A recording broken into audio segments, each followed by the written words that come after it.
Before we begin with the speeches, we're all here today to honor Chi-Fung Wang, Ergo Bobo, Uncle Richard, however you want to call him. We would just want to honor his life and celebrate and appreciate and come together. And so one of the things that we did was, thanks to some family members, we found some photos, and so we put together a little slideshow. So we'll start with the slideshow, and then we'll start.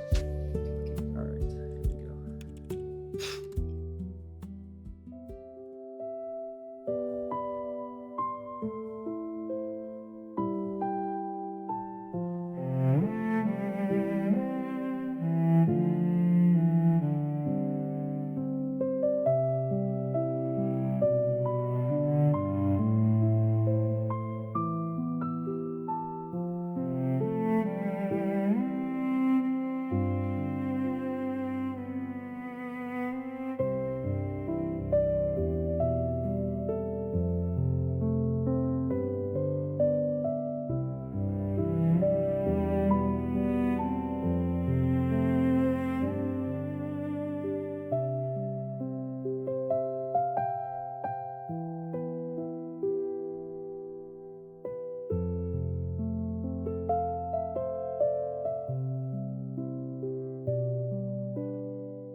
我讲的都在这指头上。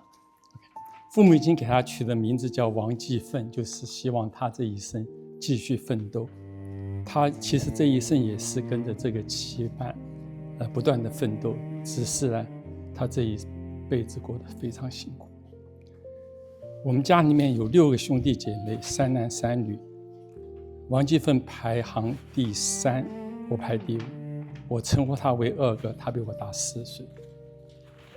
他9岁的时候，那时候我们还在香港，二哥刚骑会脚踏车，自己就骑着车在当时香港就是皇家大道的快车道上骑，而且为了省力，他手拿着货车的车把，让货车拖着他走。结果出了车祸，腿被撞断，幸亏救治得当，打了石膏，钉了钢钉。医治了半年，双腿终于能够走路。他也是因为听学了1年，这是他人生第一个大挫折。二哥他很喜欢读书，读的都是历史、武侠、战争有关的书，我记得就像北宋杨家将、金庸岳传、三国演义、水浒传、西游记那一类的书，我排到他后面，他看过的书那我就拿过来看，所以这样子我占了大便宜。可是呢，另外一方面我又吃了大亏，为什么呢？因为那时候大家都在长身体，衣服穿了一下就太小，就穿不下去了。结果呢，他穿不下的衣服都由我来穿。二哥和我都是读同一个小学、同一个中学、同一个大学，所以他在学校学的东西我事先都看过。记得在中学的时候，我们都参加田径班，老师要求我们每天晚上要做100个仰卧起坐，就 sit up， 然后还有100个蹲跳。那我那时候做30个我就做不动了，可是他每天都是做满100个，这表示他做事的恒心。在台湾进大学都需要经过联合招生，那时候最热门的科系和学校就是台湾大学物理系。那二哥他第一次联考，他没有进入台大，他进入当时排名第4的成功大学，所以他就放弃进入成功大学，停学1年再重考，然后进入他想要的台大物理系。这就表示他性格有那个倔强的一面。二哥他心地善良，耳朵很软，经不起别人的恳求，会做一些不理性的事情。有一次几乎毁掉他的前程，有一次他为了朋友竟然代替朋友参加考试，结果被抓到了，那差点就退学。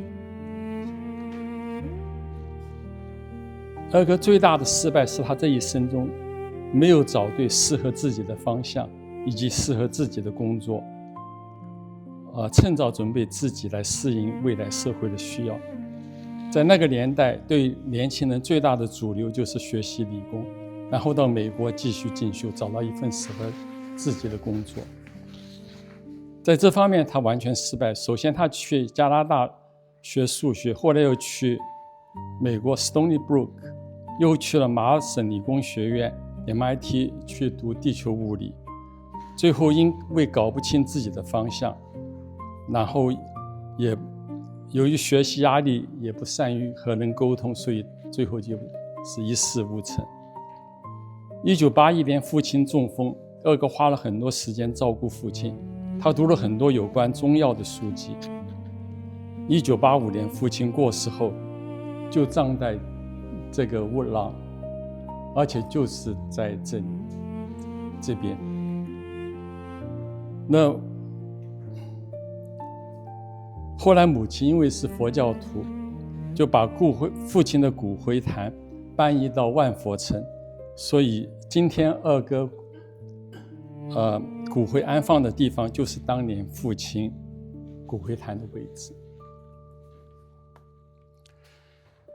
二哥花了很多时间照顾母亲，为此兄弟姐妹捐钱帮助二哥的生活，特别大姐 Angela 在母亲去世后，二哥的生活费用都是由大姐提供的。为此大姐临终前，二哥还特别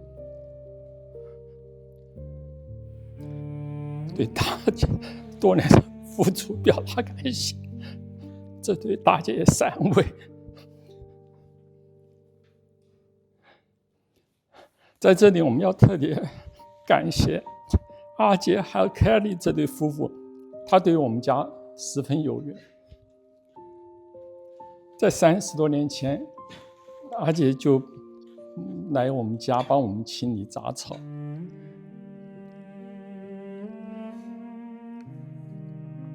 在大嫂中风之后，阿姨也经常帮助大哥打扫。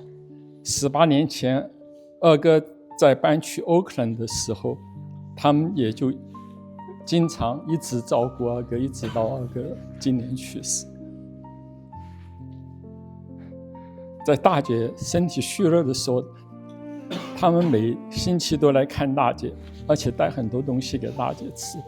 在这里，我们愿意代表我们家族对阿姐和阿姨这对夫妇表示由衷的感谢。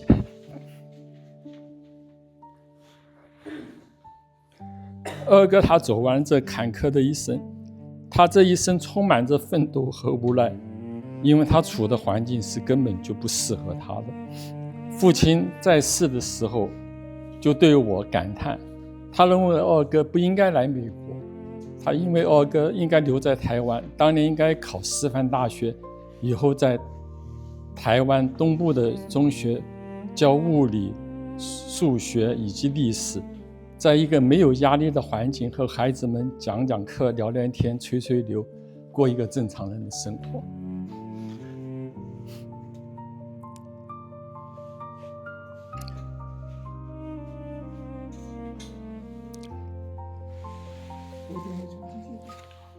二哥走完了他一生，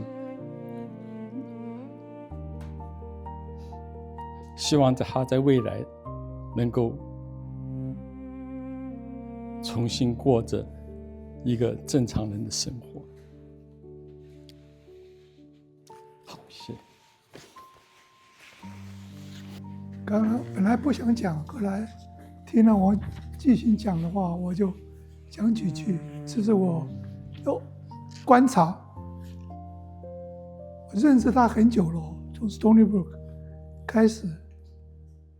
那个时候我跟他的交往不是很深，可是我跟他交往以后，我就发现他的情况跟我的妹妹很像。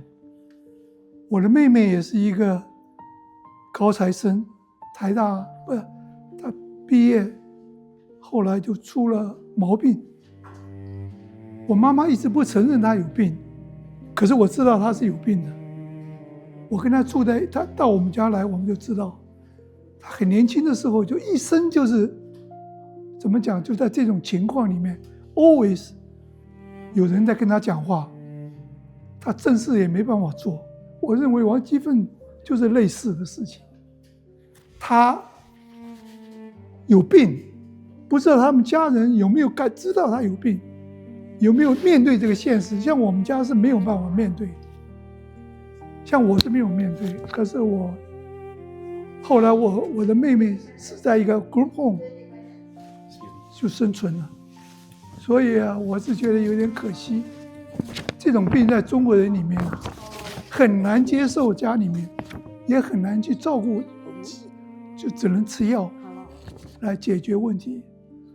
所以我对基奋到这边看过他几次，觉得他是生活得很苦，走了以后我觉得也是一种解脱。希望他如果有重生的话，来世更好一点。谢谢。I'm the daughter of Jack and Kelly, who's been helping care for Uncle Chi-Fung. So while we had known Uncle Chi-Fung for a long time, it wasn't until we started helping him out in the early 2000s that we truly got to know him. Uncle Chi-Fung was incredibly sharp and had an amazing memory. He was an expert on Chinese history and could spend hours talking about it with my dad. He also learned Chinese herbal medicine, as Uncle has mentioned in his speech. And he would actually brew his own blend to cure himself whenever he felt under the weather. He was persistent. When the doctor told him he needed more exercise, he would jog up and down the apartment hallway, practice Tai Chi and martial arts, and ride his scooter all around Chinatown. He was also incredibly kind and generous. He once noticed a neighborhood child admiring his scooter and immediately asked my dad to drive him to Walmart just so he could buy one for the kid. And even as things got tougher and he dealt with more pain, he never lost his optimism. He kept seeking out treatment like acupuncture and never stopped fighting. And we will really miss his wisdom, grit, and kindness. Hi everybody, I'm Ken, Grace's husband. I didn't get to know Uncle Chi-Fung until we were married and moved back to the Bay Area. And I just wanted to simply reiterate everything you said. He was just such a strong man and such a unique guy. From the moment I met him, he was so loving and open. And one of the fondest memories I have is when Bidu, Grace and I helped him move from his apartment to Oakland, Chinatown. And for me, I know for Grace, going to visit him, and we would just go out and have dim sum. And we'd walk across the street and have tea and dim sum, and he'd bring his Chinese newspaper, and him and I would just sit there. And that'll always stay in my heart. He will be missed.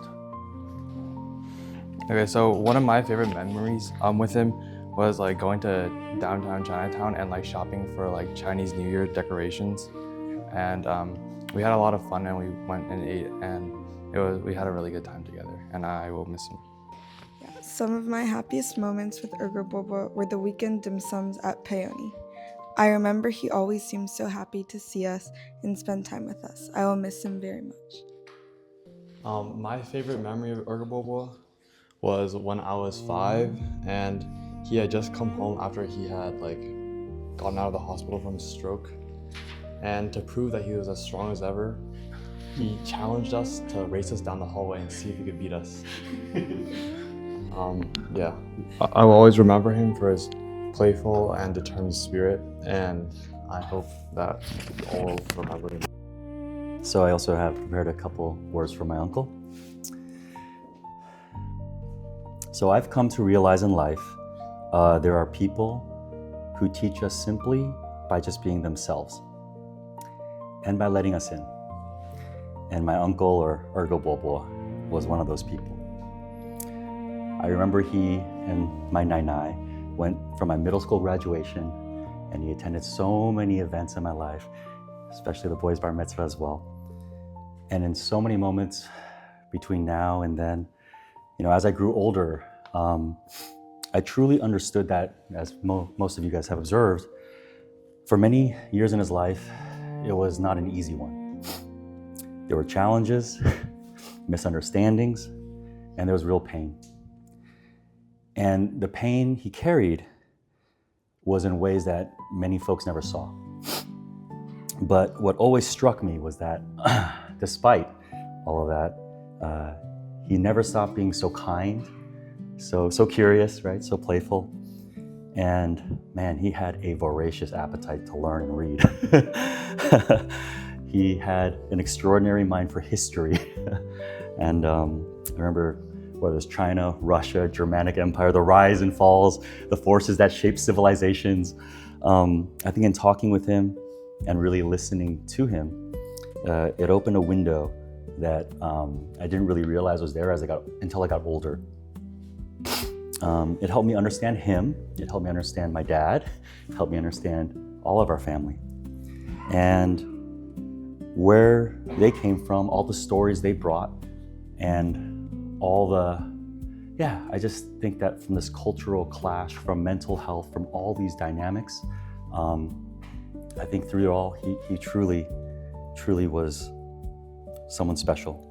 I think, being accepted by him and having him accept my support, and through me, having the whole family support him, I think through both big and small, helping him move, also, giving him some great opportunities to uplift, it was one of the greatest privileges of my life. His heart was pure, it really was. His struggles were real.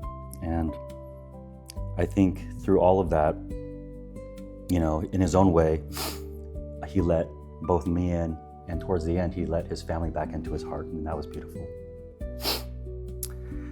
And then in the last 5 years, especially, I think through the arc, but certainly the last 5 years, watching him settle into his assisted living community, to have Ayu, Ajie, and Erguma, right, spend so many hours talking, having fun together, and then in that assisted living facility was, for the first time since I've really been not working with him, he felt safe, and he felt safe.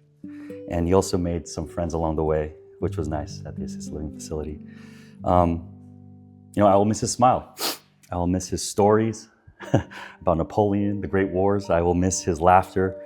as he scootered around Oakland. He loved that scooter. He'd kick it with like the spring in his step and that energy, and it was awesome. And so Ergo Bobo is gone, but he's not lost.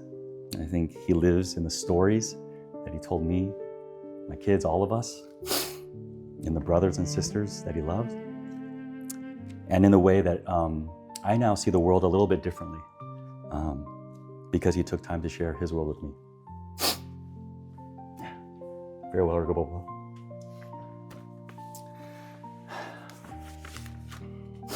So, I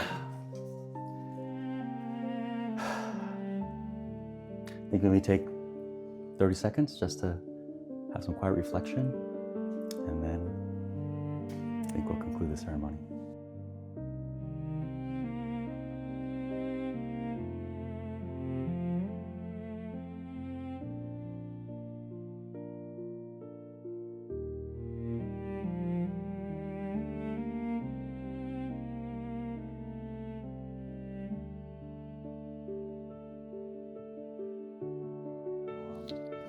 Kai-Ying wrote down some words for my dad to share with everybody.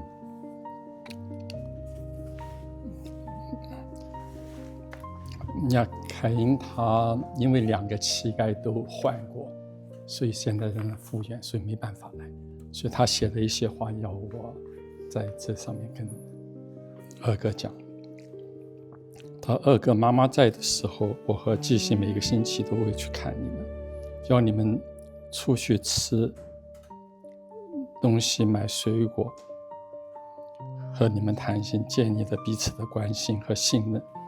妈妈走后，你还是常常打电话给我，关心我，也深探你的理想。你其实是个很天真，也很有理想的人，但对美国的环境完全不适应，也不喜。你常常和我说想回大陆常住，好几次你都交了不少朋友。我真的觉得爸爸的观察非常明智。当时如果你没有留美在台湾，你现在一定是学生们喜爱的老师，不会孤单度过余生。其实你一直有爱护、照顾你的家人。现在希望你再去陪伴、爱你及关心你的爸爸妈妈及大姐，不会再孤单了，凯因。